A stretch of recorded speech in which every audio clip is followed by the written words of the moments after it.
नमस्कार, कसे आहात सगळे? मजेत ना? मी तृप्ती प्रभुखोत. काही दिवसापूर्वी मी एक प्राजक्ता माळी हिचा फिटनेस टिप्स हा एक व्हिडिओ बघितला होता आणि तो मला खूप आवडला आणि त्या टिप्स एवढ्या सुंदर आहेत, की तुम्हीसुद्धा तिचा तो व्हिडिओ बघा. पण इन केस तुम्हाला तो व्हिडिओ कुठे नाही मिळाला किंवा टाईम नसेल, तर तुम्ही हा व्हिडिओ माझा ऐका. म्हणजे त्यामध्ये मी थोड्या काही तिच्या टिप्स सांगितलेल्या आहेत. तर तिने शक्यतो महिलांच्या फिटनेसवर सांगितलेलं आहे. तर सर्वप्रथम मला असं वाटतं, की आपण जर महिला आपल्या स्वतःवर आपण काही करत नाही. सगळं फॅमिली, फॅमिली, फॅमिली करतो. खाण्यावर सुद्धा आपण काही कॉम्प्रोमाईज करतो. तर मला असं वाटतं, की जर घरातली महिला स्ट्राँग असेल, तर अख्खं कुटुंब, अख्खी फॅमिली हे स्ट्राँग राहायला मदत होते. आणि जर घरात कोणी आजारी पडलं काय, तर ती महिलाच सक्षम असायला हवी. तर मला असं वाटतं, की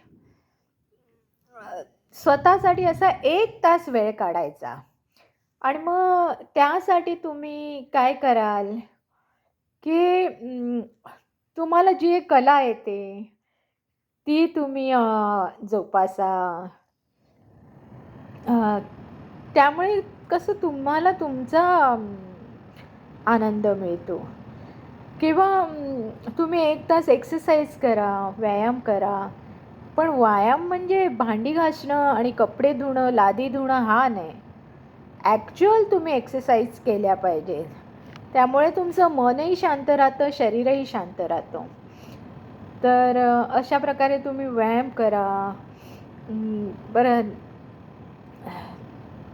आणि सगळ्यात महत्त्वाचं म्हणजे सूर्यनमस्कार जर तुम्हाला घालता येत असतील, तर तुम्ही सूर्यनमस्कार घाला. नाहीतर मग चालणं हा सगळ्यात उत्तम व्यायाम आहे. पण रमत-गमत गप्पा मारत चालणं हा व्यायाम नाही. तर तुम्ही गाणी ऐकत तुम्ही करू शकता. म्हणजे आपल्या कानात हेडफोन्स घाला आणि तुम्ही आपलं चालायला लागा. आणि तर तुम्हाला स्वतःला खूप त्याच्याने फायदा होईल. तर तुमचं वजन नियंत्रित राहील. शिवाय इम्युनिटी वाढेल तुमची आणि परत नुसतं बाह्यांग नाही, तर तुमचं अंतरंगसुद्धा खूप सुंदर होतं. तर अशा ह्या 3-4 गोष्टी मी जर तुम्हाला सांगितल्या आहेत.